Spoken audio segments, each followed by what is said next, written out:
De regresso ao Projeto Empresa, fica agora a conhecer a atividade da Ideias do Futuro, um ateliê de arquitetura que está a projetar a nova capital da Guiné Equatorial.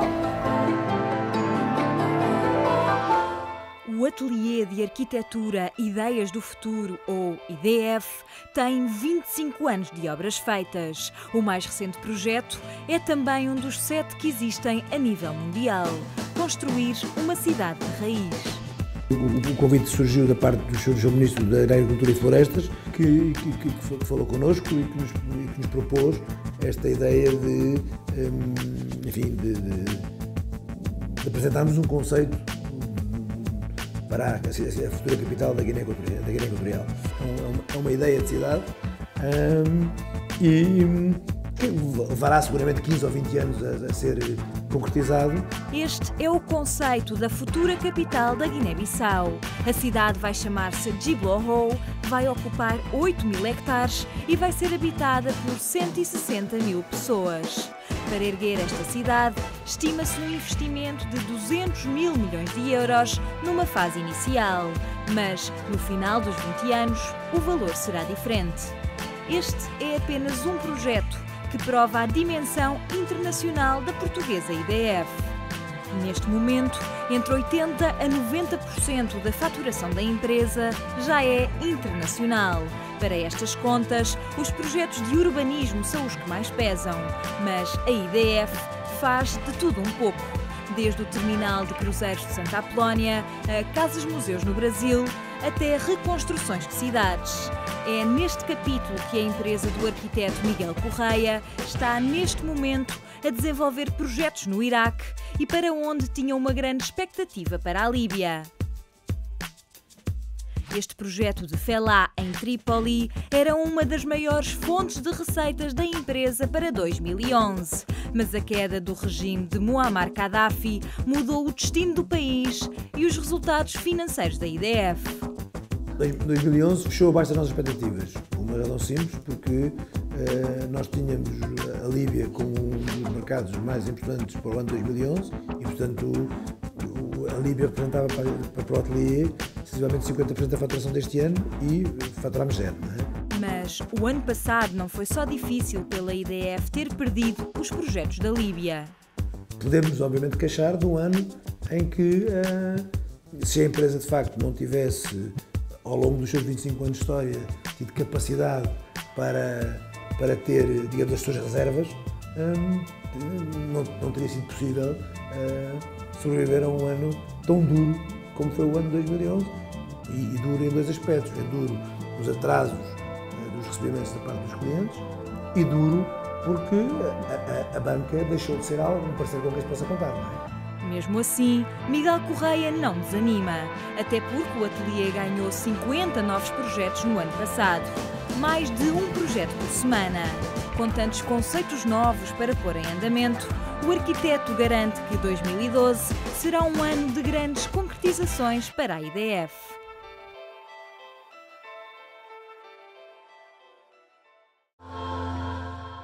A Jerónimo Martins e a Sonai voltaram a marcar presença no ranking das 250 maiores empresas de retalho do mundo. Segundo o estudo Global Powers of Retailing, da consultora Deloitte, a Jerónimo Martins ficou na posição 81, 4 lugares acima do ano passado. Já a Sonai ocupa o lugar 145 da tabela, o que representa uma descida de 10 posições em relação à edição anterior. A chinesa State Grid e os árabes da Oman Oil Company são os concorrentes à privatização da REN. O prazo de entrega de propostas terminou na sexta-feira e deve valer 600 milhões de euros aos cofres do Estado. O Executivo deve fechar o processo de privatização no espaço de 3 semanas. A Ryanair transportou mais 26,7% de passageiros de e para os aeroportos portugueses em 2011. No total, a companhia aérea low cost transportou 3,8 milhões de pessoas nos aeroportos nacionais, são mais 800 mil do que em 2010. A Ryanair destronou assim a EasyJet da segunda posição no tráfego em Portugal, a seguir à TAP.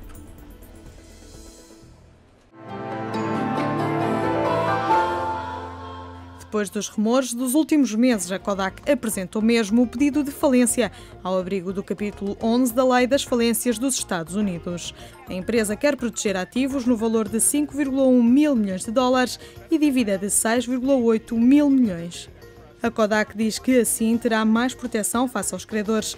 A fabricante de máquinas e rolos fotográficos afirma que esta declaração é uma estratégia para a recuperação e reorganização da empresa, pretendendo assim obter liquidez nos Estados Unidos e no estrangeiro para rentabilizar a propriedade intelectual não estratégica, resolver a situação dos passivos e poder, com isto, concentrar-se nos negócios mais competitivos.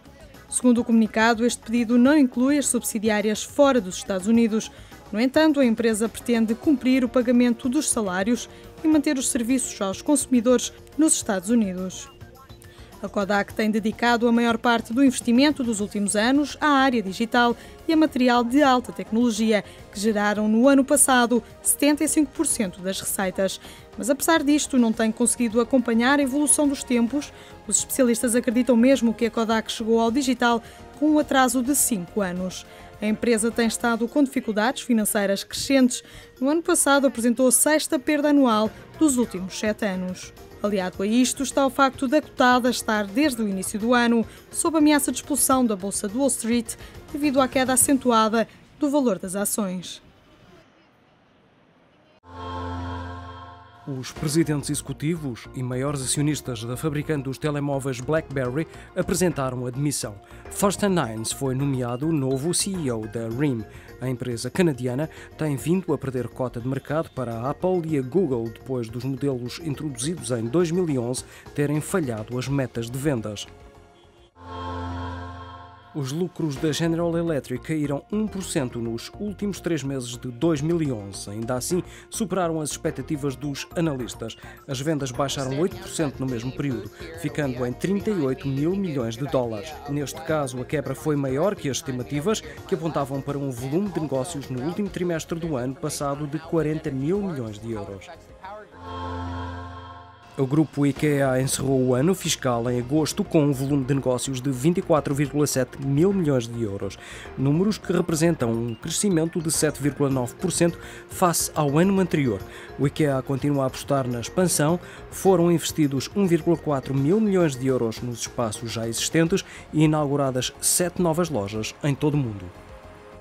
Alda Martins traz-nos agora o habitual consultório com o fiscalista Diogo Bernardo Monteiro. O aumento dos impostos e as dificuldades económicas geram cada vez mais dívidas fiscais. Além das consequências para as empresas, há também a responsabilidade dos empresários e é exatamente sobre este tema, sobre as dívidas fiscais, que falamos hoje no consultório empresarial. Diogo Bernardo Monteiro, obrigada mais uma vez por estar connosco. Qual é a atual situação gera necessariamente mais dívidas fiscais? É essa a percepção que vocês já têm, não é? Claramente, existe uma relação direta. Basta pensar que quando nós temos aumento de impostos, por um lado, e decréscimo da atividade económica, por outro, as empresas ficam numa situação de pressão da tesouraria que muitas vezes as atira para o incumprimento. Por outro lado, temos também a maior pressão da administração fiscal. A administração fiscal está a tentar cobrar mais e, portanto, pressiona ainda mais as empresas para pagar. Ora, quando maior for a pressão, maior a probabilidade de haver este incumprimento fiscal por parte das empresas. Mas, concretamente, de que modo é que isso vai incidir sobre as empresas? Bom, o incumprimento fiscal, quando uma empresa incumpre uma determinada obrigação fiscal de pagamento, gera contingências a vários níveis. Bom, desde logo, uma execução fiscal para cobrança não só do imposto que ficou por pagar, como também dos juros que, entretanto, se vão vencendo. E, por outro lado, gera também um processo de controle nacional, em que a administração fiscal vai impor uma sanção, uma coima, aquilo que normalmente se chama de multa, uma multa, por causa do incumprimento dessa obrigação fiscal. Por vezes, pode até este incumprimento gerar situações de crime fiscal. Portanto, é este o panorama, antes de mais, que as empresas encontram em situações de incumprimento fiscal. Então, quando existe uma execução fiscal, quais são as consequências? Algumas até são bastante gravosas para as empresas, não é? Claro. A administração fiscal vai tentar cobrar o imposto. E vai tentar cobrar um imposto olhando para o património da empresa. E o que é que vai fazer? Vai penhorar os bens da empresa. E estas, muitas vezes, temos situações de empresas que estão num estado muito, muito calamitoso e em situações de dificuldades, e estas penhoras geram ainda mais dificuldades. Basta pensar em 2 exemplos. A penhora de um saldo bancário. Uma empresa tem uma conta bancária onde tem o dinheiro para ir gerindo, pagando aos fornecedores, pagando aos trabalhadores. A administração fiscal penhora esse saldo bancário e o dinheiro torna-se indisponível. O caos que não é numa empresa. Ou, por exemplo, a administração fiscal penhora os créditos que a empresa tem sobre os clientes, ou seja, em vez dos clientes pagarem à empresa, e portanto a empresa receber esse dinheiro e fazer a gestão da sua tesouraria, esses clientes passam a ficar obrigados a pagar diretamente à administração fiscal por conta das dívidas fiscais do seu fornecedor. Portanto, estas situações geram problemas muito complicados nas empresas. Mas isso também devia ser, no limite, devia ser a exceção, não é? Ou seja, deve-se tentar ao máximo não se chegar a essa situação. Bom, isso é um conselho sempre simpático para dar aos contribuintes, que é não incumpram, cumpram com as vossas obrigações e paguem, mas há situações em que manifestamente as sociedades não têm capacidade e, portanto, a administração fiscal, por definição, existindo uma dívida, tem que a cobrar, não pode criar aqui situações de exceção para as empresas e não desenvolver estas diligências de cobrança. Agora, é preciso não esquecer que, para além das empresas, podem existir também contingências. Exato. Para os empresários. Para os empresários. A que nível? Bom, muitos empresários não têm muitas vezes consciência desta realidade, mas eu acho que vão ter cada vez mais. É que as empresas, melhor dizendo, a lei tributária, a lei geral tributária, prevê uma responsabilidade subsidiária dos gerentes e administradores. Ou seja, quando a empresa não tem capacidade para pagar, a administração fiscal pode-lhes ir pedir a eles o imposto diretamente. E podem ser não só os impostos cujo prazo de pagamento ocorreu quando eles eram gerentes ou administradores, mas podem ser também impostos que o pedido da administração fiscal para pagamento ocorreu depois, mas se disserem respeito a situações que ocorreram no momento em que eles ainda eram administradores e gerentes. Portanto, isto é uma situação relativamente complexa. Ultrapassa-se a separação patrimonial das empresas. Podem ir buscar, por exemplo, os bens do próprio empresário? Sem dúvida. Do mesmo modo que a administração fiscal pode ir buscar à empresa, quando não consegue ir buscar à empresa e vai buscar aos gerentes, reverte o processo de execução fiscal e a execução fiscal começa a correr contra esses gerentes. E, portanto, todas aquelas diligências de penhora que falávamos há pouco, das contas bancárias, dos bens, por exemplo, da casa dos gerentes, a administração fiscal poderá encetar essas diligências e ir buscar o seu património, nomeadamente vender esse património para satisfazer as dívidas fiscais da empresa. De que modo é que os empresários se podem proteger? Para já, desde logo, aquilo que estávamos a falar, que era há pouco, cumprindo, não é? Mas pronto, nas cumprindo, situações que é um conselho bastante falível, digamos assim. Não, aquilo que os empresários têm que pensar e que refletir em termos de prioridades na tesouraria é pensar que a administração fiscal, por causa destas consequências tão nefastas, é um credor que tem que ser privilegiado. E muitas vezes, com sacrifício de outros credores, os empresários, se quiserem proteger-se de alguma maneira, vão ter que privilegiar a administração fiscal quando estiverem a pagar à generalidade dos fornecedores, chamamos assim. Ficamos com esse conselho, então. Diogo Bernardo Monteiro, obrigada. Encontramos-nos para a semana. Até para a semana. É o ponto final neste consultório empresarial. E para terminar, o como se faz. Quando passamos numa ponte ou olhamos para uma grande obra de engenharia, raramente nos lembramos ou desconhecemos mesmo onde é que tudo começou. E no início há sempre um projeto. Uma ideia que alguém teve e colocou em prática, ou pediu a uma empresa especializada como esta para o fazer. Atualmente, é num sofisticado programa de computador que nasce a futura obra. É aqui que é tridimensionada. Quando está pronta, dá-se a explosão das peças metálicas que a compõem. Daqui para uma fase intermédia antes da fábrica, onde se otimiza o processo e se decide onde é feito o quê e como na fábrica. Tomada a decisão, as peças são disparadas para os computadores que estão em toda a fábrica para que os técnicos possam saber as peças que vão executar e como se encaixam no projeto. Na fase de transformação de chapa, são cortadas as várias componentes de acordo com as especificações do projeto.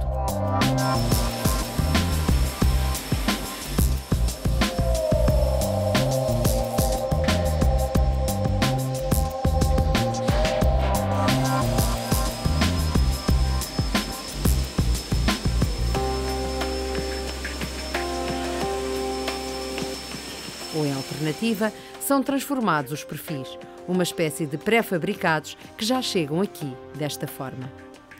Prontas cada uma destas peças de Lego, seguimos para a armação,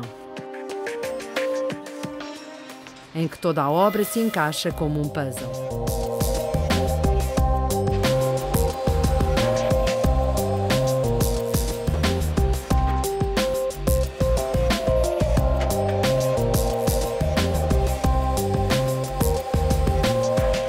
E deste para a soldadura.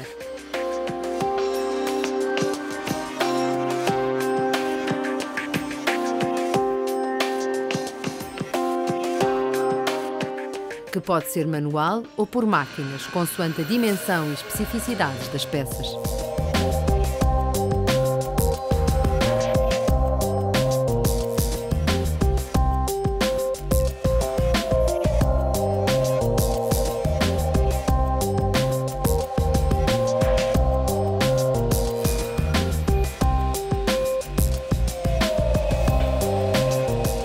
Quando estão concluídas, saem daqui para a pintura e regressam já prontas para serem levadas em caminhões para a obra.